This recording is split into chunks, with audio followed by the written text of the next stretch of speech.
नमस्कार बंधुरा आज के আমি এঁচোড় দিয়ে চিকেন দিয়ে রান্না করব। এই যেখানে এঁচোড় আর আলু কেটে নিয়েছি, কেটে ভালো করে ধুয়ে নিয়েছি। এখানে চিকেন নিয়ে নিয়েছি। প্রথমে আমি এখানে কড়াই জল দিয়ে দিয়েছি। এঁচোড়টা প্রথমে সেদ্ধ করে নেব। এঁচোড় আর আলুটা সেদ্ধ করে নেব লবণ দিয়ে আর হলুদ দিয়ে। জলটা গরম হয়ে গেছে, এঁচোড় আর আলু দিয়ে দেবো।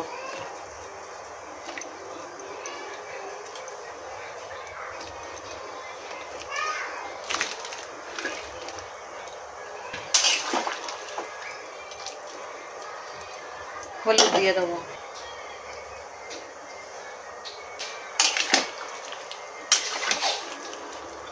এঁচোড়টা সেদ্ধ করে নেবো। এঁচোড় আর আলুটা সেদ্ধ করে নেবো, চাপা দিয়ে দেবো।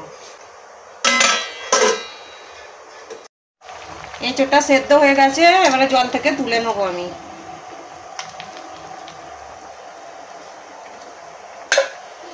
এঁচোড় আর আলু জল থেকে ছেঁকে নিয়ে আলাদা করে নিয়েছি। আলুগুলো আমি প্রথমে ভেজে নেবো। কড়াটা গরম হয়ে গেছে, কড়াতে এবার আমি তেল দিয়ে দেবো। তেলটা গরম হয়ে গেছে, প্রথমে আলুগুলো ভেজে নেবো।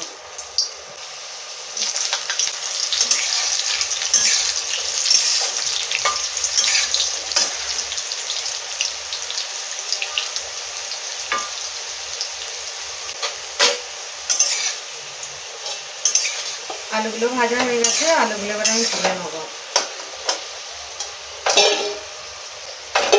এই তেলেতেই, আলু ভাজার তেলেতেই এঁচোড়গুলো ভেজে নেবো। সেদ্ধ করা এঁচোড়গুলো ভেজে নেবো। অনেকগুলোই এঁচোড়, তাই আমি দুবার ধরে ভাজবো, একবারে ভালো ভাজা হবে না।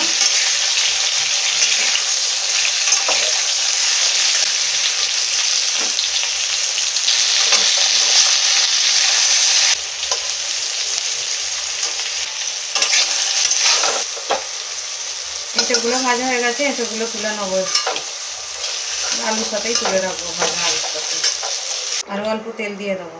বাকি এঁচোড়গুলো ভেজে নেবো। দানাগুলো দিয়ে দেবো, ভেজে নেবো।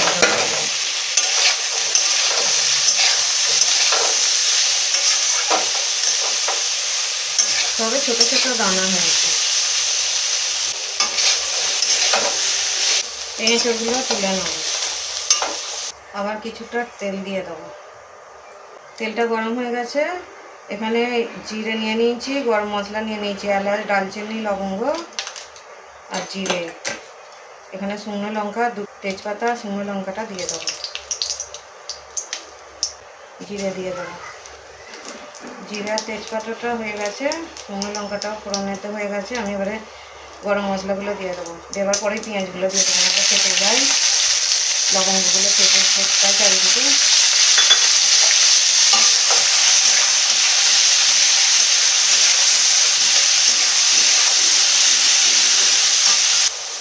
থেঁতো করা রসুন আছে, রসুনগুলো দিয়ে দেবো।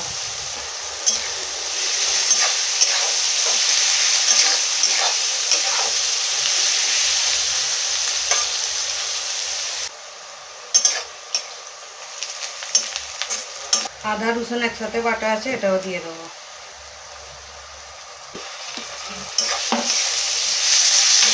আর রসুনটা ভালো করে ভেজে নেব।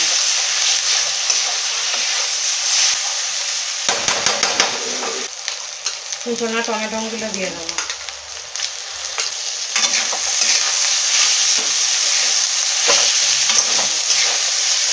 স্বাদ মতো লবণ দিয়ে দেবো। লবণ এঁচোড়েতে আর আলুতে দিয়ে সেদ্ধ করেছিলাম, তাই লবণটা অল্পই দেবো, খুব বেশি দেবো না। পরে দরকার হয় দিয়ে নেবো। চাপা দিয়ে দেবো, তাড়াতাড়ি টমেটোটা নরম হয়ে যাবে।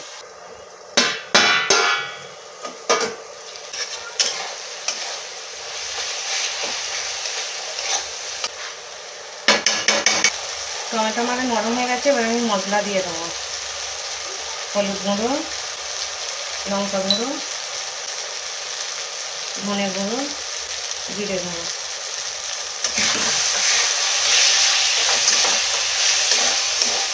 মশলাটা ভালো করে কষানো হবে।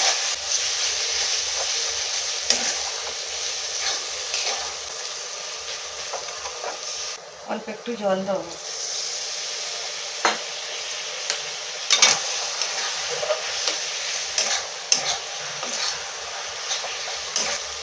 কুচনো মাংসগুলো দিয়ে দেবো।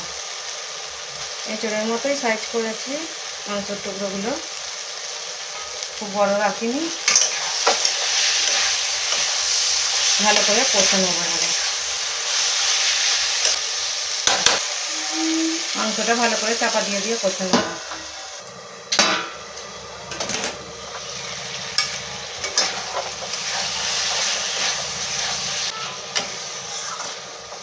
ভেজে রাখা এঁচড় আর আলুটাও দিয়ে দেবো।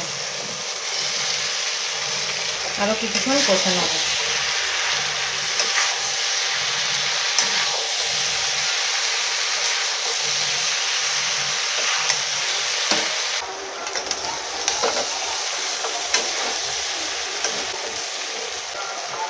এঁচড়টা কষানো হয়ে গেছে, আমি এবারে জল দিয়ে দেবো, গরম জল দিয়ে দেবো।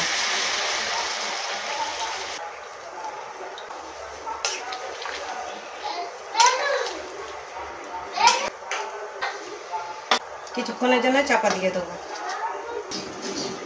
এঁচড়টা একবার দেখে নেব।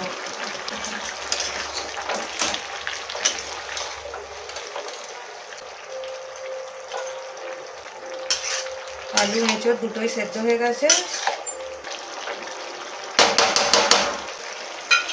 এঁচড়টা আমার হয়ে গেছে, আমি ওপর দিয়ে ঘি ছড়িয়ে দেবো।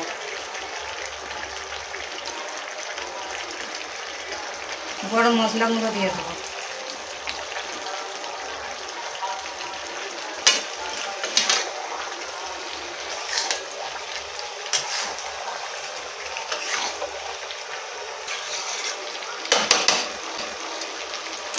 গ্যাসটা অফ করে দেবো।